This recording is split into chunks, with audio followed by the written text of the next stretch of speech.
Damos comienzo a un nuevo programa, Servidores de Dios. Quien te habla es Manuel Cornejo. Estaré compartiendo la palabra de Dios y lo haré de una manera expositiva, versículo a versículo. Y en esta ocasión será en el libro de Josué, capítulo 4 y versículo 19, donde dice: Y el pueblo subió del Jordán el día 10 del mes primero y acamparon en Gilgal, al lado oriental de Jericó. El hecho histórico no queda como una leyenda mitológica, relegado a un relato sin precisión temporal, ya que la fecha queda dada y además registrada de modo que el paso del tiempo no borre el momento histórico en que ocurrió el evento. El pueblo entró en la tierra con el tiempo justo para iniciar los preparativos de la Pascua. El primer mes hebreo se llamó inicialmente Abib, en el tiempo de Moisés, tomado del sustantivo cananeo que significa espiga, como así señala en Éxodo capítulo 3 y versículo 4, donde dice: Vosotros saléis hoy en el mes de Abib. Y después, ya en el tiempo del retorno del cautiverio, se usó el término babilónico, es decir, Nisán. Note lo que dice en Nehemías, capítulo 2 y versículo 1. Sucedió que en el mes de Nisán, en el año 20 del rey de Atarjerjes, que estando ya él, vino delante de él, tomé el vino y lo serví al rey, y como yo no había estado antes triste en su presencia. La Pascua se celebraba el 14 de Abib, como señala en Éxodo capítulo 2 y versículo 6. Sin embargo, había de seleccionarse el cordero pascual desde el día 10 de ese mes, separándolo del resto del rebaño y además guardándolo para ser inmolado entre dos tardes del día 14, en que se celebraba la cena pascual, como dice Éxodo capítulo 12, versículo 3 y versículo 6. Habla a toda la congregación de Israel diciendo: En el día de este mes tomase cada uno un cordero según las familias de los padres, un cordero por familia, y lo guardaréis hasta el día 14 de este mes, y lo inmolará toda la congregación del pueblo de Israel entre las dos tardes. El pueblo llegó a la tierra con el tiempo preciso para atender a los preparativos de la Pascua. Por otro lado, alguien dijo que Dios nunca corre, pero nunca, sin embargo, llega tarde. Y esta es una de las muchas evidencias de esa verdad, ya que las largas jornadas por el desierto terminan en la precisión matemática del cruce del Jordán en el tiempo preciso. Es como ocurre con los últimos granos de un reloj de arena. Se vacían en el momento justo en que se cumple el tiempo. Pero sin duda este reloj contó un periodo largo de 40 años, pero inexorablemente el tiempo de Dios se cumple en el momento en que Él lo había determinado. También es sorprendente observar que allí estaba una nueva generación de Israel que no había celebrado la Pascua desde que saliera de Egipto. Entonces 40 años separan para los judíos una generación de la otra.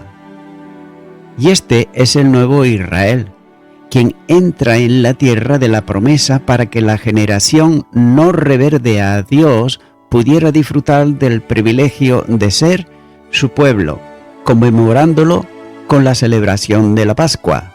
Josué capítulo 5 y los versículos 10 y 11 dice: Y los hijos de Israel acamparon en Gilgal y celebraron la Pascua a los 14 días del mes, por la tarde, en el llano de Jericó. Al otro lado de la Pascua comieron del fruto de la tierra los panes sin levadura y en el mismo día espigas nuevas tostadas. Note como en esta ocasión no en el lugar de la esclavitud de Egipto, como se puede observar en Éxodo todo el capítulo 12, sino en la de las bendiciones de Canaán. El segundo asunto de importancia aquí en este texto tiene que ver con el lugar de Gilgal, ya que el nombre pudiera significar círculo o rueda, incluso también podría ser rodar, en base a la raíz hebrea. Por otro lado, alguno opina que el nombre pudiera ser consecuencia alusiva al momento que se levantó allí en la llanura frente a Jericó, que bien pudo tener la forma de un círculo de piedras. Pero sin embargo, más adelante, Josué señala en su libro en el capítulo 5 y versículo 9, donde dice: «Y Jehová dijo a Josué: Hoy he quitado de vosotros el oprobio de Egipto, por lo cual el nombre de aquel lugar fue llamado Gilgal hasta hoy».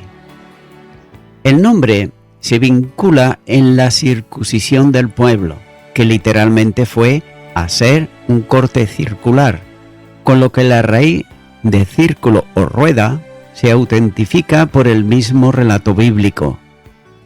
Pero tampoco se puede determinar hoy el lugar exacto de su ubicación, si bien parece ser que estaba a unos 2 kilómetros de Jericó.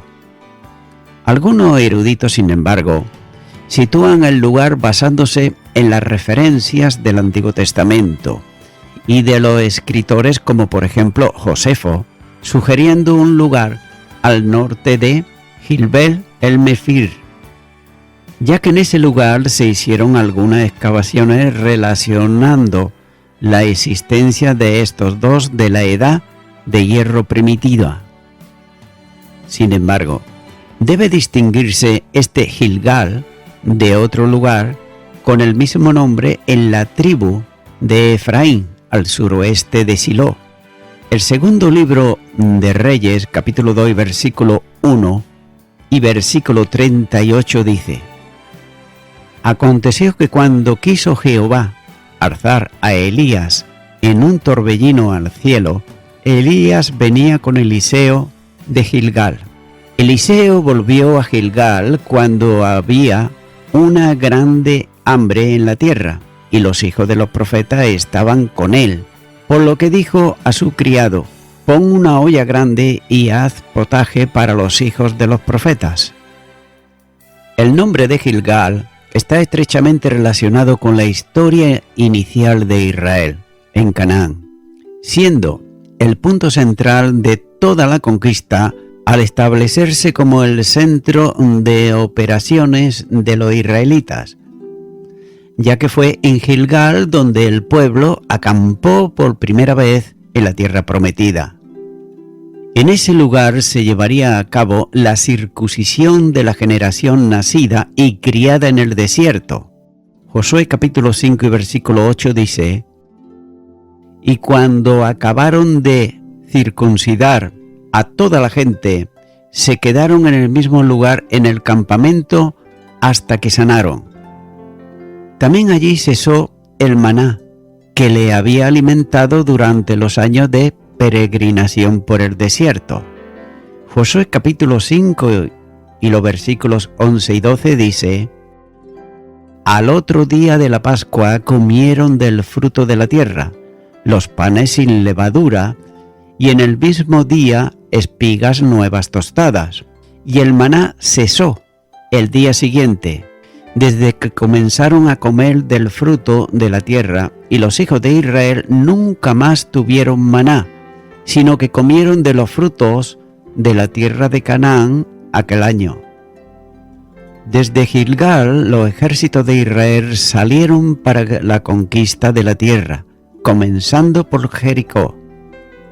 Y fue más tarde allí donde se asignó la tierra a cada tribu y también a cada familia.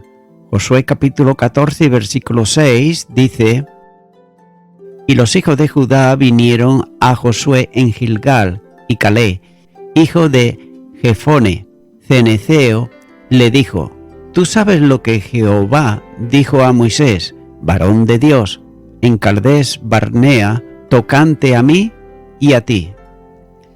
Aquel lugar se convirtió para Israel en testimonio de la liberación que Dios dio a su pueblo, en símbolo de victoria sobre sus enemigos y en recordatorio de las bendiciones cumplidas en el reparto de la heredad que Dios les daba.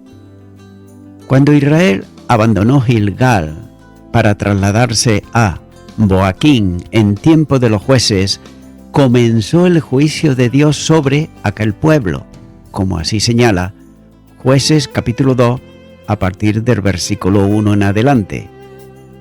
En aquella misma época, Ahod, uno de los jueces, salió desde Gilgal para matar Eglón, el rey moabita, y librar a Israel de su opresión, como señala Jueces capítulo 3 y los versículos 12 al 30.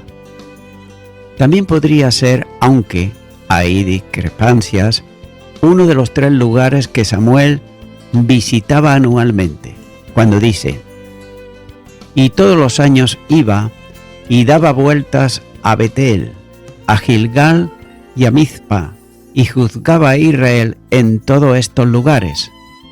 Primer libro de Samuel, capítulo 7 y versículo 16. La historia de la monarquía hebrea está también vinculada a Gilgal, siendo allí donde Saúl, el primer rey de Israel, fue investido y reconocido como rey sobre todas las tribus, después de que hubo derrotado a Naas moabita.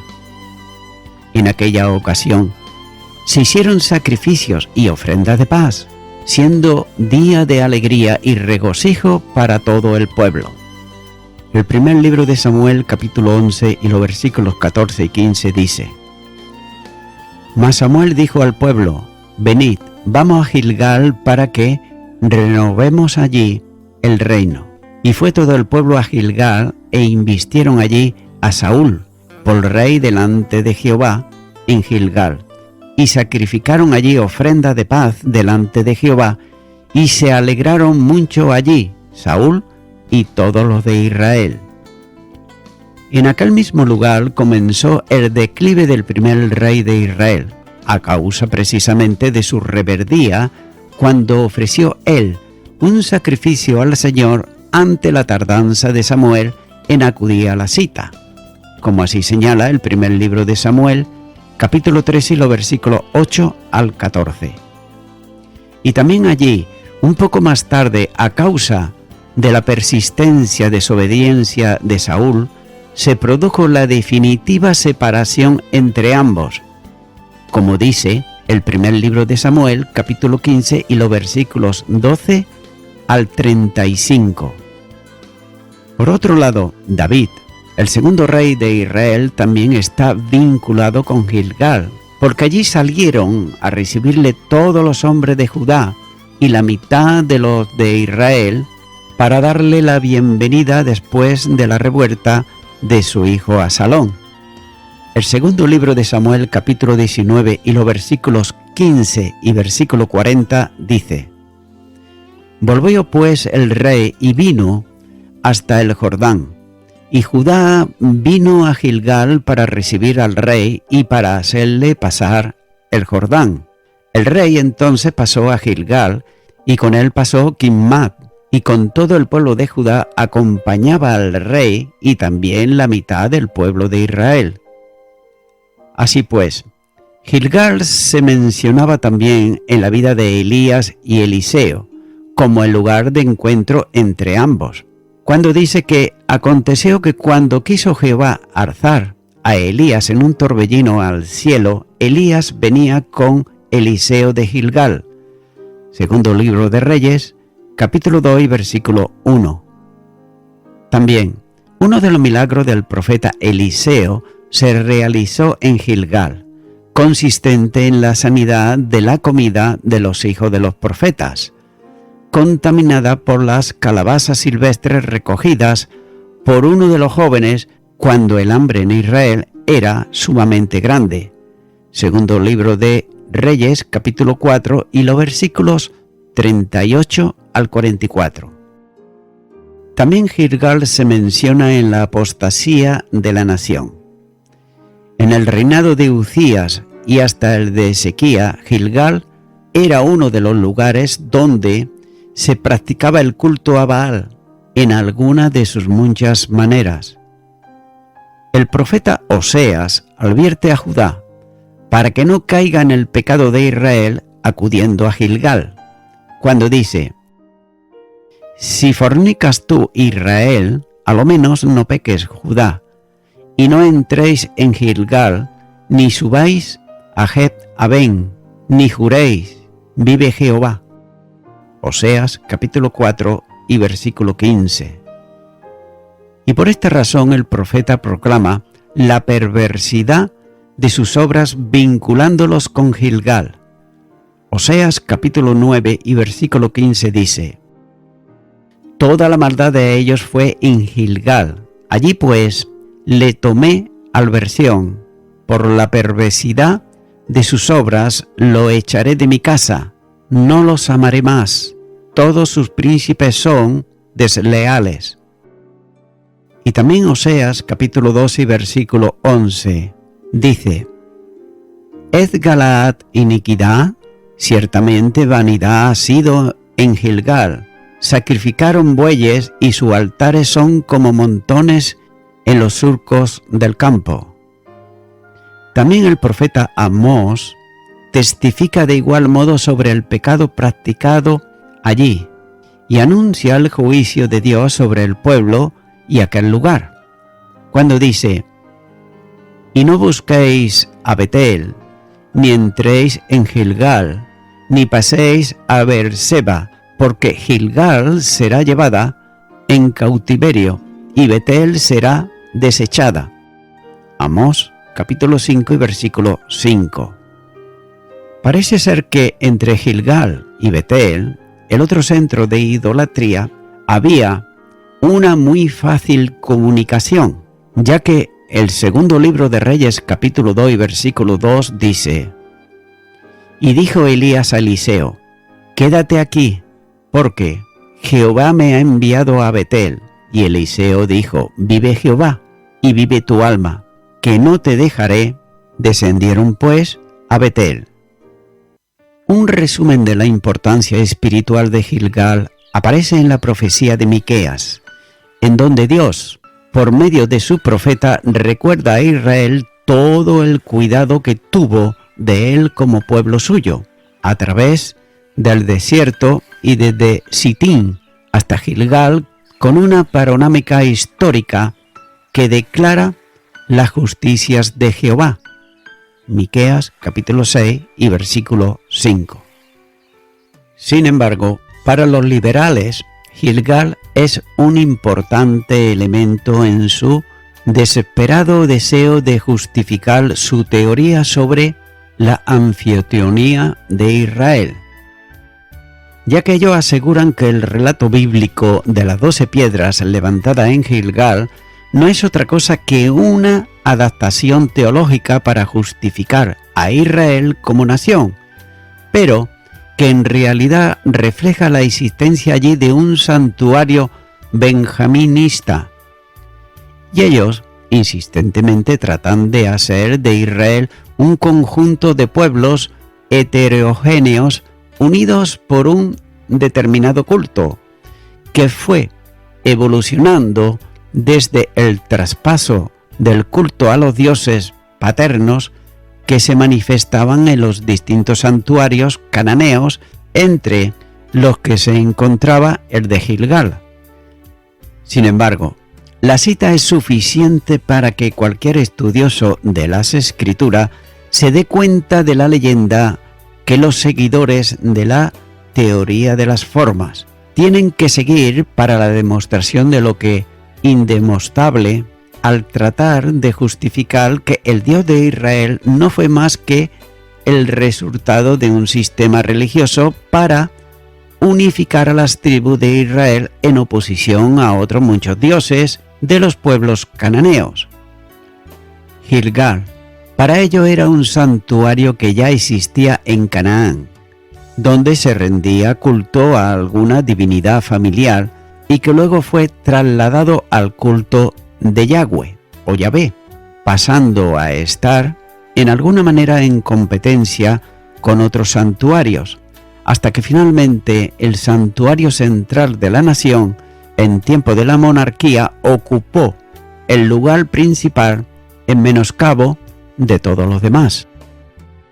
Aceptar esto es considerar a la Biblia como un relato mitológico, semejante a cualquiera de los relatos de los dioses griegos, ya que el paso del Jordán, la conquista, el establecimiento en la tierra y la supervivencia por siglos de Israel es para los liberales tan solo una fábula mitológica que los redactores de la Biblia discurrieron para asentar la historia sobre la teología o viceversa, ya que no es posible determinar frente a esto cuál de las dos cosas es prioritaria. Pero dejando a un lado la hipótesis de los hombres y volviendo a la única verdad revelada, es decir, las Escrituras, Gilgal es el lugar del primer asentamiento de Israel en Canaán, después del paso del Jordán. La nación entera, salvo la tribu de Rubén, Gad y la media de Manasés, quedaron en el este del Jordán, acampó ya en una pequeña porción de la tierra que Dios había prometido a Abraham y confirmado luego a sus descendientes. El arca del pacto que subió del Jordán ocupó el lugar que le correspondía en medio del campamento de Israel. Dios mismo, simbolizado en aquel mueble, estaba ya en medio de su pueblo en la tierra de la promesa. La comunión entre un pueblo rodeando a su Dios se convierte también en la protección de Dios mismo rodeando a su pueblo. Cuando dice: el ángel de Jehová acampa alrededor de los que le temen y los defiende. Salmo 34 y versículo 7. Gilgal sugiere una lección de comunión, ya que el mismo nombre rueda o círculo ilustra esto, es decir, el pueblo reunido en torno al Señor.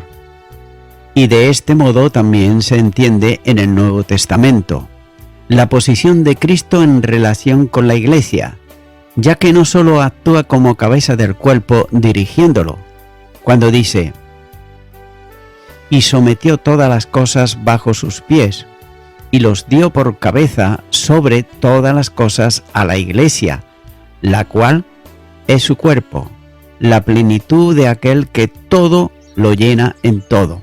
Efesios capítulo 1 y los versículos 22 y 23. Por tanto, se puede observar como vínculo de comunión con el cuerpo y del cuerpo entre sí, ya que el concepto de comunión no es en el Nuevo Testamento un asunto horizontal, sino vertical. Es decir, la comunión que se manifiesta en el cuerpo lo es en razón de la comunión del creyente con el Señor. Y así, por ejemplo, lo enseña Juan, cuando dice: lo que hemos visto y oído, eso os anunciamos, para que también vosotros tengáis comunión con nosotros, y nuestra comunión verdaderamente es con el Padre y con su Hijo Jesucristo. Primera carta de Juan, capítulo 1 y versículo 3. También la comunión entre los cristianos está en la unión común de todos ellos con Dios en Cristo Jesús. El Evangelio de Juan, capítulo 17 y versículo 23 dice: yo en ellos y tú en mí, para que sean perfectos en unidad, para que el mundo conozca que tú me enviates y que los has amado a ellos como también a mí me has amado. La comunión entre cristianos es posible y lo es en razón de que existe entre ellos una semejanza de naturaleza que trasciende a las diferencias externas y temporales propias de cada uno. La comunión es real solo entre verdaderos creyentes. ya que la comunión del creyente con Dios se produce en razón de la participación en la naturaleza divina, como dice la segunda carta de Pedro, capítulo 1 y versículo 4. Por la regeneración, el creyente viene a una experiencia de relación con Dios mismo, por tanto, a una relación con cada una de las personas divinas. La regeneración hace de cada creyente una nueva criatura, de modo que si alguno está en Cristo, nueva criatura es. Las cosas viejas pasaron, he aquí, todas son hechas nuevas. Segunda de Corintios, capítulo 5 y versículo 17. Es por eso que esta nueva criatura se va capacitando y lo hace para mantener los lazos de comunión personal con Dios. Cada uno viene a ser el templo en que Dios habita. Cuando dice: ¿no sabéis que sois templo de Dios y que el Espíritu de Dios mora en vosotros? Primera de Corintios capítulo 3 y versículo 16.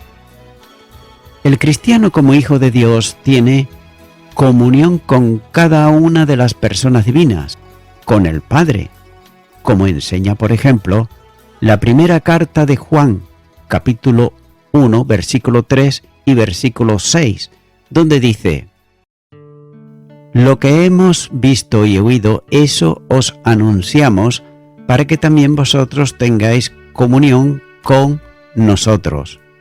Y nuestra comunión verdaderamente es con el Padre y con su Hijo Jesucristo. Si decimos que tenemos comunión con Él y andamos en tinieblas, mentimos y no practicamos la verdad. De igual modo, cada creyente es llamado a la comunión con el Hijo. La primera carta a los Corintios capítulo 1 y versículo 9 dice: fiel es Dios, por el cual fuisteis llamados a la comunión con su Hijo Jesucristo nuestro Señor. Y así también la comunión es con el Espíritu Santo. La segunda carta a los Corintios capítulo 13 y versículo 14 dice: mas a Dios gracias, el cual nos lleva siempre en triunfo en Cristo Jesús, y por medio de nosotros manifiesta en todo lugar el olor de su conocimiento. La experiencia individual de comunión con Dios es común a todo creyente. Por tanto, la misma comunión con Dios es la que vincula en comunión a cada uno de los hermanos en Cristo Jesús, ya que no es posible hablar de comunión con Dios y por otro lado separada de la comunión con los hermanos. Dicho de otro modo, no se puede afirmar que se está en comunión con Dios cuando no se está también en comunión con los hermanos. Quien tiene comunión con Dios la tiene también necesariamente con sus hermanos. Entonces, volviendo a la figura de Gilgal, presenta a un pueblo en comunión con Dios y unos con otros. Y en base de esta manifestación se inician los preparativos para la victoria sobre los enemigos y la toma en posesión de la tierra prometida. Y esa misma realidad trasciende al tiempo. Por ello el salmista dice: mirad cuán bueno y cuán delicioso es habitar los hermanos juntos en armonía, porque allí envía Jehová bendición y vida eterna. Salmo 133 y los versículos 1 y versículo 3. Las bendiciones de Dios se manifiestan en un pueblo que vive en comunión no solo unido, sino también en armonía. Es un tremendo error pretender que Dios escuche las oraciones y responda con bendiciones, cuando quienes oran no están en comunión con sus hermanos. Quien entiende la comunión con Dios como algo independiente a la relación con los hermanos, no ha comprendido todavía lo que es la comunión conforme al concepto bíblico, ya que afirmar que se está en comunión con Dios, pero no se puede estar en comunión con los hermanos, es una forma hipócrita de mentir. La comunión entre hermanos solo queda interrumpida a causa de la disciplina por el pecado. La primera carta a los Corintios, capítulo 5 y versículo 11 dice: Más bien os escribí que no os juntéis con ninguno que llamándose hermano fuere fornicario o avaro o idólatra o maldiciente o borracho o ladrón, con el tal ni aun comáis. La unidad del pueblo es inseparable porque es una unidad del Espíritu. Cuando dice: solícitos en guardar la unidad del Espíritu en el vínculo de la paz. Efesios capítulo 4 y versículo 3. Pero la comunión puede interrumpirse a causa del pecado, como se verá en otros pasajes de este libro, de Josué.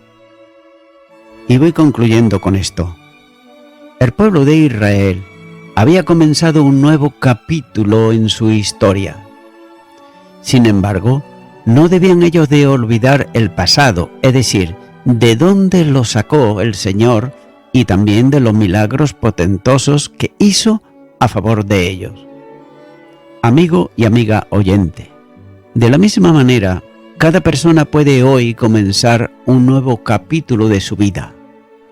Y lo puede hacer aceptando lo que Dios desea para la vida de cada persona, que es sacarla de las tinieblas y llevarla al reino de su Hijo amado, que es la luz en Cristo Jesús.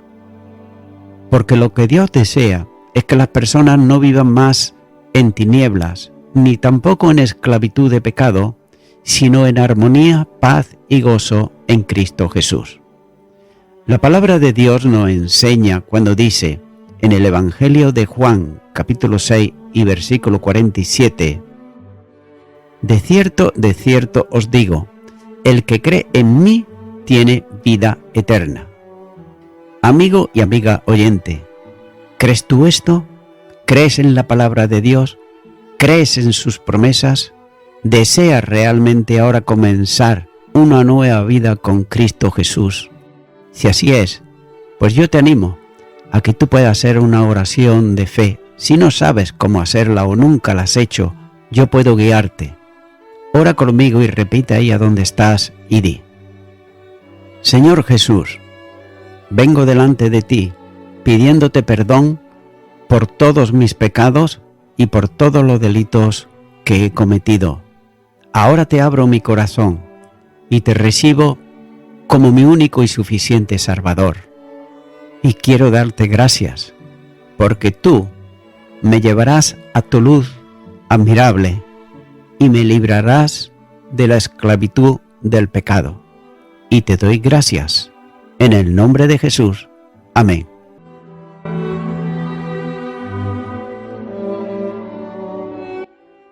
Amigo y amiga oyente, si tú has hecho esta oración de corazón, te recomiendo que comiences a orar a Dios, en primer lugar, en el nombre del Señor Jesucristo. Orar a Dios no es rezar, sino que es hablar con una persona. También te recomiendo que leas la palabra de Dios y lo hagas a diario. Comienza, por ejemplo, con el Nuevo Testamento.